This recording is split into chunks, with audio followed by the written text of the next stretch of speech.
पीक कर्जासाठी शेतकऱ्यांना CIBIL score विचारल्यास बँकांवर गुन्हा दाखल होणार आहे आणि खरीप पीक आढावा बैठकीमध्ये फडणवीसांनी असे आदेश दिलेत। उपमुख्यमंत्री देवेंद्र फडणवीसांनी राष्ट्रीय बँकांना ही तंबी दिली आहे।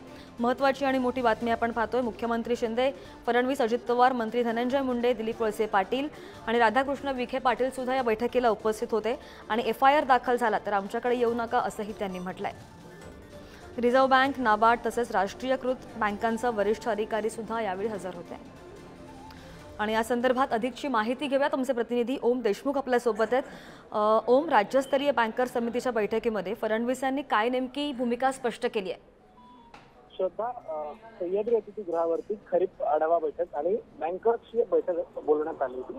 या बैठकीमध्ये शेतकऱ्यांना खरीप हंगामाच्या दृष्टीने जे काही मदत असणार आहे त्या संदर्भात बँकांना काही महत्त्वाचे निर्देश देण्यात येणार होते। या बैठकीमध्ये उपमुख्यमंत्री देवेंद्र फडणवीस यांनी बँकांच्या अधिकाऱ्यांना, राष्ट्रीयकृत बँका असतील, महत्त्वाच्या बँका असतील, त्यांचे पदाधिकारी आणि प्रतिनिधी या बैठकीला उपस्थित होते। त्यांना स्पष्ट आणि कडक शब्दामध्ये सूचना दिलेल्या आहेत।